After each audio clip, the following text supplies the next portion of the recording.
Anda kembali bersama kami pemirsa di Newsline. Bu Dwi, tadi kita sudah bahas bagaimana secara teknis masalah penghitungan pajak natura terkait dengan adanya batasan. Nah, tapi sebetulnya dasar untuk penghitungan pajak natura itu seperti apa sih, Bu? Ya, karena memang yang diterimanya ini dalam bentuk benda dan atau fasilitas, maka kemudian untuk menentukan berapa sih besarnya yang dikenakan pajak itu didasarkan kepada nilai pasar atau berapa sih imbalan yang seharusnya diterima. Misalnya kalau berupa fasilitas apartemen gitu ya.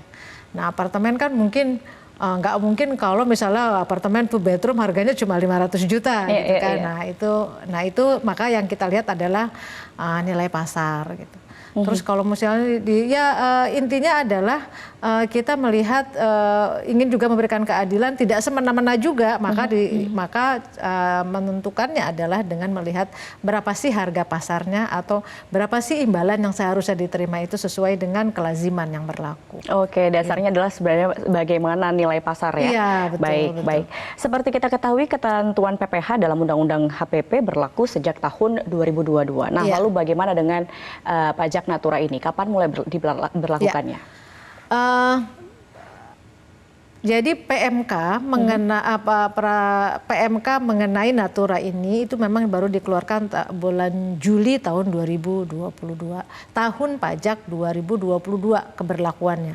Atau mungkin lebih mudahnya saya wrap up lagi seperti ini.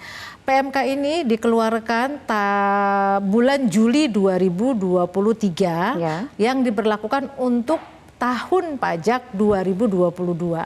Artinya ini baru bisa diimplementasikan untuk tahun pajak 2022, tetapi hanya untuk sisi pemberi kerjanya, dalam artian bahwa yang dikeluarkan di tahun untuk tahun pajak 2022 itu boleh dibiayakan oleh pemberi kerjanya, tetapi oleh penerimanya, oleh karyawannya itu belum terhutang sebagai yang harus dikenakan pajak, intinya masih diberikan pembebasan. Tetapi untuk yang di tahun pajak 2023 ini sudah sepenuhnya berlaku. Tetapi karena ini baru bulan Juli keluarnya, jadi perusahaan baru punya kewajiban untuk melakukan pemotongan itu mulai Juli 2023. Nah, bagaimana dengan Januari sampai dengan Juni? Nah, itu kalau memang ada yang harus dikenakan natura, maka kemudian penerima atau dalam hal ini karyawan itu membayar sendiri, dihitung sendiri nanti pada saat menyampaikan SPT tahunan di tahun 2024. Artinya akan ada perubahan dalam skema pelaporan SPT tahun 2024 dengan adanya pemberlakuan dan perubahan yang terjadi. Sebetulnya kalau skema pelaporan tidak, tetap saja pakai e-filing gitu ya untuk orang pribadi untuk lebih mudahnya. Tetapi mungkin penghitungannya itu akan menjadi bertambah kalau DPP-nya ya, maksudnya penghasilan kena pajaknya akan bertambah kalau memang karyawan yang bersangkutan itu menerima imbalan dalam bentuk natura atau fasilitas tadi. Gitu. Nah, itu yang mungkin akan menambah jumlah pajak yang harus dibayar. Tetapi kalau tidak ya tidak ada gitu. Kalau skema pelaporannya masih sama dengan itu. Baik, artinya masih kalau untuk di tahun 2023 pelaporan 2024 ada sebagian yang sebelum bulan Juli itu dihitung secara mandiri. Iya, secara mandiri. Baik. Nah, nanti kedepannya akan seperti apa untuk pelaporannya dan perhitungannya? Ya, itu nanti akan oleh pemberi kerja, akan langsung diperhitungkan kepada unsur gaji yang diterima setiap bulan oleh karyawannya, nanti dihitungnya oleh pemberi kerjanya, oleh perusahaannya. Oke, baik. Ada pesan-pesan dari Ibu untuk masyarakat terkait mulai berlakunya pajak natura ini? Silahkan.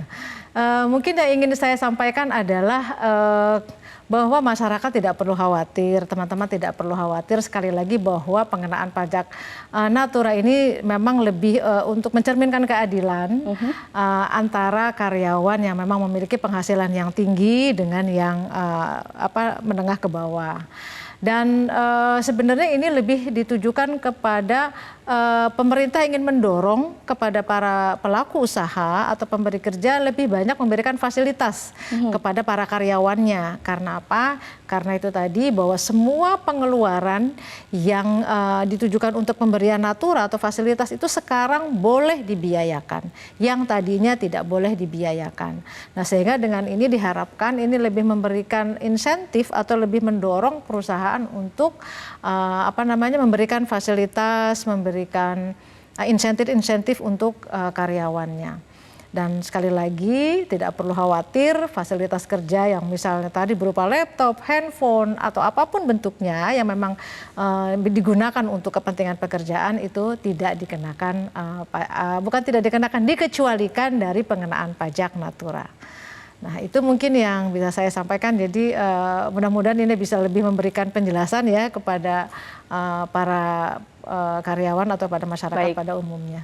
Baik, terima kasih Ibu Dwi Astuti, Direktur Penyuluhan Pelayanan dan Hubungan Masyarakat, Direktorat Jenderal Pajak Kementerian Keuangan sudah bergabung bersama kami di Metro TV. Terima kasih. Baik, dan pemirsa, dengan selesainya perbincangan kami kali ini, telah selesai sudah Newsline kali ini pemirsa. Saya Gadis Bianca mengucapkan terima kasih atas kebersamaan Anda. Saya pamit undur diri, selamat siang, sampai jumpa.